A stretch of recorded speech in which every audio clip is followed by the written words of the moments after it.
Bienvenidos a su programa Bitácora Mexicana, este espacio de absoluta libertad de expresión, de debate y de reflexión de la televisión pública. Su amigo Porfirio Muñoz Ledo. Este es un programa especial.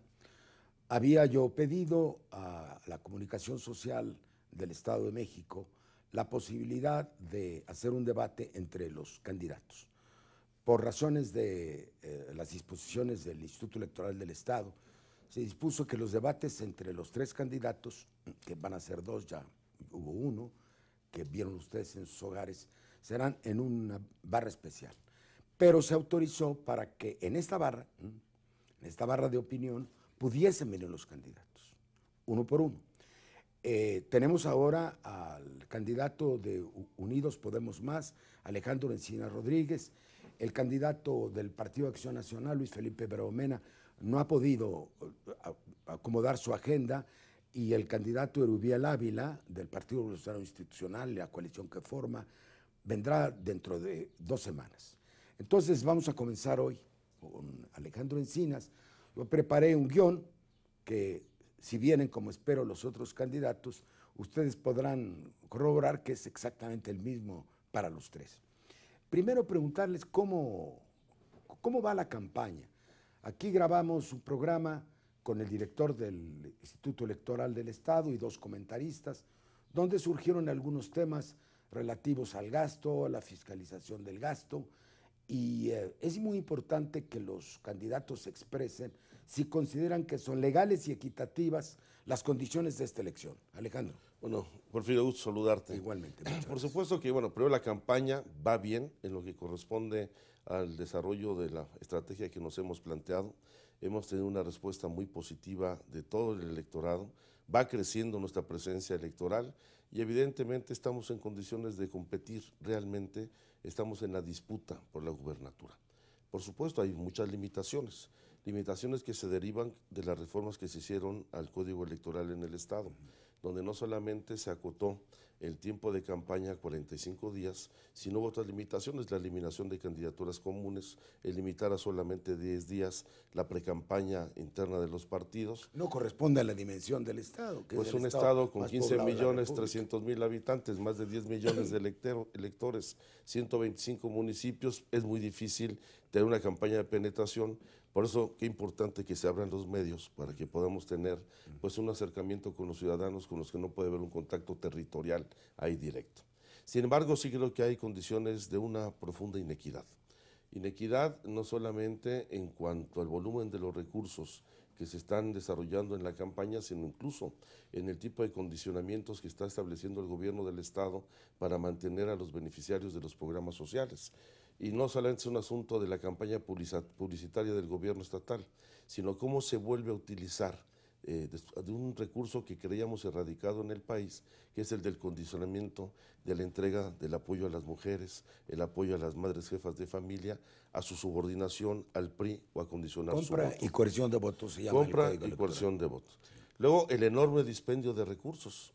El monitoreo que ha hecho el Instituto Electoral del Estado de México, que desde mi punto de vista todavía deja mucho que desear, señala que el 80% de la publicidad que se ha realizado lo concentra el PRI.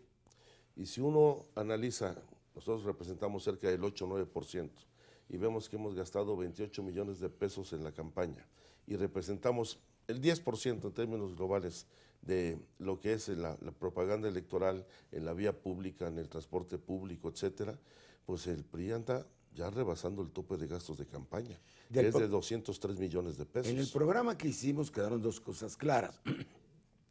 Que la metodología del famoso monitoreo es buena, pero lo que no quedó claro es si la autoridad es imparcial.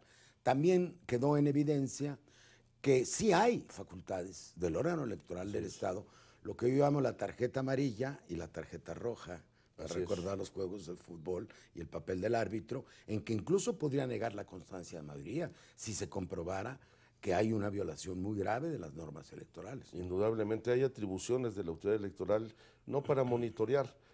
¿Qué sentido tendría un monitoreo si no hay una sanción? Claro. Es así de sencillo. En todo caso lo podría hacer una empresa particular. Y creo que el problema va derivando indudablemente a que se tiene que tomar una posición en el órgano electoral respecto al monto de los recursos y a su origen. ¿Por qué? Porque además, dentro de las limitaciones que se estableció en la ley electoral, la administración de las prerrogativas de campaña se hace en 3 entregas. La primera la analizamos nosotros ya iniciado el proceso electoral. Estamos recibiendo la segunda y la otra a ver si llega a tiempo antes de la jornada electoral. Entonces no se explica ese volumen de recursos. En el caso nuestro, yo he señalado con toda precisión que voy a utilizar solamente las prerrogativas que por ley nos corresponden. No dinero privado. No dinero privado, las aportaciones de los militantes, por supuesto, ningún recurso que venga de los municipios que gobernamos, de ninguna manera, pero no se explica el enorme dispendio, que además es ofensivo para la gente.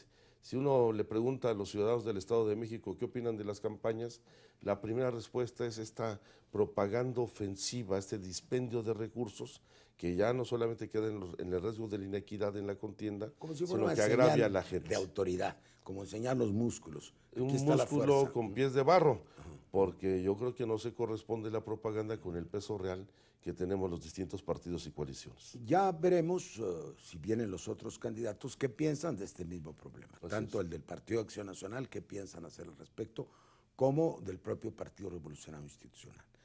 Escuché y vi con mucho detenimiento el programa de debate, muy bien dirigido, con aplomo, con equilibrio, por mi amigo el comunicador Carlos Pusch. Y claro, se abordaron 3 temas importantes, pero sentí que algunas cosas quedaban un poco en la sombra. Hablaron en el tema de seguridad, los 3 de distinto enfoque, el tema del mando único, de las policías, el tema de la corrupción, se trataron algunos temas colaterales, pero como que no se acabó de abordar, quizá un poco lo hiciste tú, el tema del nuevo paradigma. Ahora hay un documento que, por cierto, su origen es un informe de la ONU, respecto de lo que ha pasado en 30 años en la llamada guerra a la droga, más bien 40 clave ese informe. Nos recuerda que el que lanzó la guerra contra la droga fue el presidente Richard Nixon. Y dice que se ha incrementado notablemente el consumo, que se ha incrementado la producción, que se ha incrementado la criminalidad, que se ha incrementado el volumen total de dinero, que es un negocio fantástico, tanto por la venta de la droga como por la venta de armas. Entonces se habla de un nuevo paradigma. ¿Tú crees que debe haber un nuevo paradigma no fundado en la represión, sino en otros métodos alternativos? Sí, aunque te faltó mencionar la conclusión de ese informe. La conclusión del informe de Naciones Unidas hoy es iniciar un debate internacional sobre la legalización de las drogas. Que deje de ser tabú, dice César Gaviria. Y eso implica un replanteamiento general de todo el concepto que se tiene, no solamente de lucha contra la delincuencia y el narcotráfico, sino el concepto que se tiene de seguridad.